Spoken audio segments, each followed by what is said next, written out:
Yo, welcome to another video, guys. Today, we're going to be talking about my speed team for the Steel Fortress. I finally cracked it, guys, and it works amazing. It really does. You're going to be able to see exactly how it works. But first, I just want to let you know, those of you watching, you may not be able to match my rune quality, and you know what, guys, that's totally okay. So big disclaimer, pay attention. This will be dependent on your runes as far as how fast you can actually clear the dungeon. Now, you will be able to clear no matter what with this team, all right? I can almost guarantee it. I can almost guarantee it. As long as obviously you have some runes. You can't go in there naked with no runes either, alright? But seriously, guys, I just want to drive that point home. A lot of times you guys watch these videos and you guys say, oh, well, I can't, I don't have those kind of runes, so that means I can't do it. No, so please pay attention. I'm going to explain to you why the team works, how it works. It's all about basically the turn order and trying to manipulate the monsters to do what you want. Basically to use the skills that you want when you want them to use them. Again, matter of fact, some of you are going to be able to get better times than me. The reason for that is I'm kind of consolidating a few of my monsters into other teams, so they're not as ideal rune-wise for this dungeon as they could be. Alright, let's get into it. Alright, guys, so this is the team, and I'll make a bunch of key points while we do some runs, then I'll show you guys the runes. But first and foremost, let's talk about the turn order. You're going to notice right here that my Sink moves first, then the Vampire Lord, then the Rock, then the Crow, and the Lauren last, okay? Now, there's definitely a method or a reason to this madness.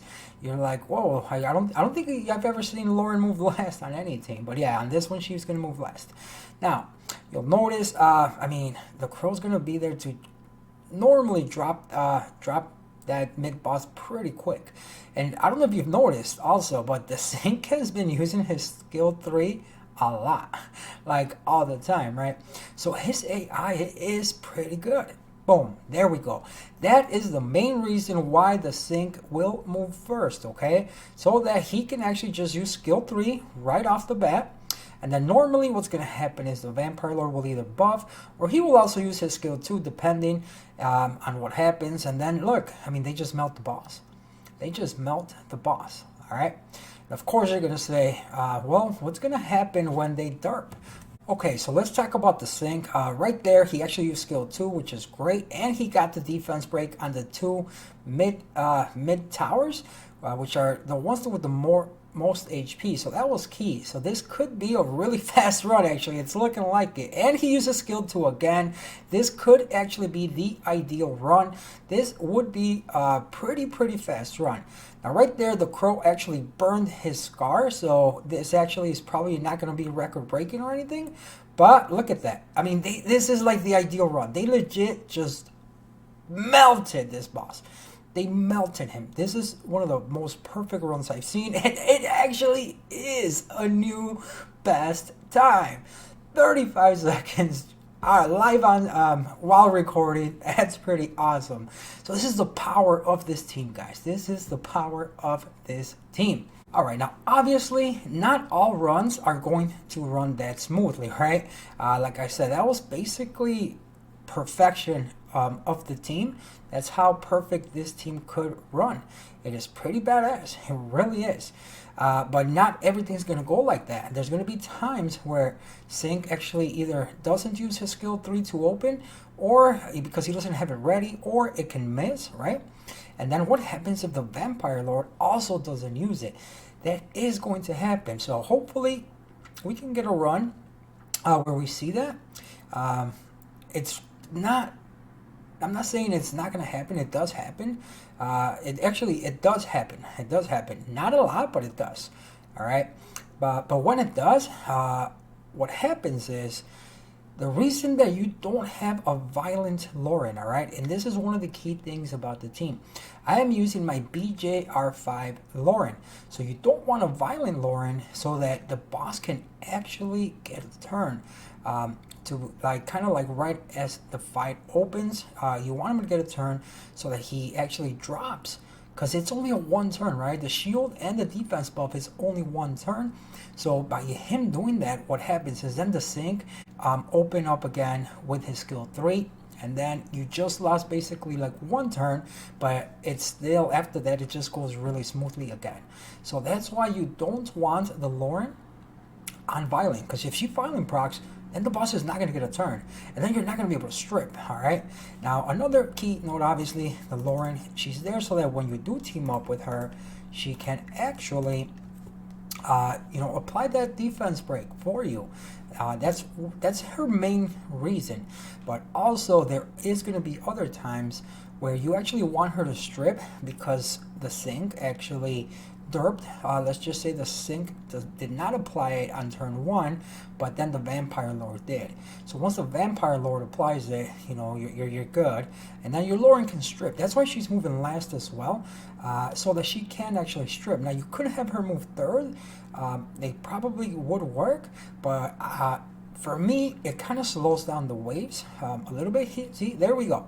Okay, let me show you what happens here when neither of them. So now she strips, and now luckily, there we go.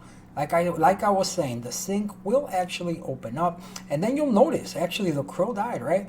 The crow died. It doesn't matter, guys. It's not gonna matter. It's really not. And there's the Vampire Lord reapplying it for 2 turns. The Lauren probably would have contested the boss's turn, but you'll be okay. You'll be okay. Either the Lauren will stop him from moving, or the Vampire will reapply it. Like I said, it's very, very consistent. And now we're looking right here. Actually, is a great comparison. So this is best case scenario, and basically this is worst case scenario.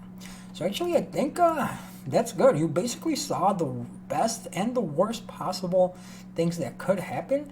So let's go and let me show you the runes. Let me show you how to build this team. Again, the runes, mine, they're pretty good. I'm not gonna lie, they're pretty good. But you really don't need this kind of quality. I guarantee you the concept does not change, all right? It should work with lesser quality runes. And I will also tell you how to actually improve this. You might be able to get better than 35 seconds like I just did. Okay, so we'll look at the turn order. And you will notice I only have 25% accuracy. So one way to actually improve this, one very easy way, is give him more accuracy, all right? So the dungeon itself only requires 24 accuracy, but the waves, he kind of misses. Ideally, you want this, right? You want this, and you saw that he was not applying, when he used his skill 2, he was not applying it on all of them, right? So if you bump up his accuracy as much as you can, that's pretty nice. That's pretty nice. I am running him on Swift Will, all right? Actually, he doesn't need Will, really. He really doesn't. I had him on Will when I had him moving last, because I tried with him moving last. So I had him on Will in case somebody violent procs so he wouldn't get stunned. So this is one way you can change this. You can add like determination or an accuracy set or whatever, a fight set. You can add a fight set, right? So he is speed, crit damage, and defense, right? Obviously, he needs defense, but he just needs to move first. You can go defense, crit damage, defense. You can go speed, defense, defense. He doesn't bring too much damage overall. It's more about his debuffs. That is his main job, to actually apply those debuffs. That is his main job. The damage is extra, all right? So you're looking at this and you might not be able to replicate it. It's all right. You need to focus on accuracy, and then just him moving first, and then defense, obviously, right? Now, the Vampire Lord, another key note is he's not on violent. He's not on violent. So, another way to make this even safer, you could put him on violent so that once he reaches the boss, he can use skill 3, proc, and possibly use skill 2, right? Now, mine is on Swift, and again, here. Before I make his final build, I will make sure he's got 24 accuracy. That's a must. And I am running him on attack, crit damage, and attack. These are very, very good runes. I'm definitely not going to keep these on him. He actually doesn't even get that many turns to do too much damage. So this guy, again, you can run him on speed, crit damage, HP, speed, crit damage, attack, speed, crit rate, HP, speed, crit rate, attack, something, whatever you want. You don't need him on crit damage. He the ideal run, you won't even need his damage for the most part. He's basically just there to buff. Okay, so that's how you're going to be ruining him. Now, then we've got the rock, right? We've got the rock. Now you'll notice he does have the 24 accuracy. And guys, you can get more accuracy through artifacts as well. That's one major thing to know. Now he's got one artifact, which is, that's really it. He's just doing 2% more damage when he's using his team up. I didn't want to throw a bunch of OP artifacts on here and then have you guys say, oh my god, this guy's already got artifacts, blah blah blah, right? But he does need violent. He works the best on violent. He is on attack, crit damage, and attack. Again, you can go speed, crit damage, attack. Obviously, guys, remember your times will basically correlate with your rune efficiency. Okay, the better your rune efficiency, the better your times. And then you've got the crow. So you'll notice my crow's got like 0 HP. He's just really heavy on the damage. I wanted to get him to 100% crit rate because obviously I want his skill 3 to crit all the time. And you'll notice he's not even fully skilled yet. I can improve this. This goes to 90%. That would be a great improvement here. And obviously the damage. I don't know whether or not I'm going to double mount him, but I'm really thinking about it. And again, he's not violent. One way to improve this is by putting him on violent, because then he can go, imagine if he starts off with team up or whatever, it doesn't matter. If he just goes skill 2 into skill 3 or skill 3 into skill 2, the boss is going to melt. So if you can get this on violent, that would be a big improvement. And then your Lauren. So my Lauren, this is my BJR5 Lauren. For this one, this is all she needs. She's single target, so you just need the 24, right? You just need the 24, and that's it, because she's only going to be hitting one thing at a time. It's not AoE, and she is on attack, crit damage, and attack. Again, this is my BJR5 Lauren, and this one you don't want violence.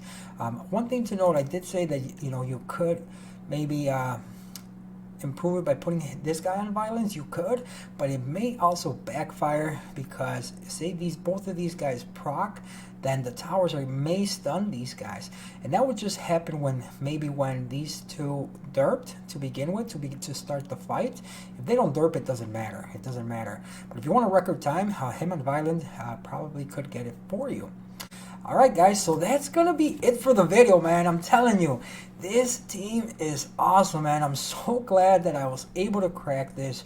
I have not failed once. I will say, I will not call this 100%. I'm gonna call it like 99.9% team, because there will be a time, it's RNG, right? At the end of the day, there's RNG, where the sync and the Vampire Lord neither will put up the buff, or maybe they will just get perma stunned, just unlucky stuns on wave 3.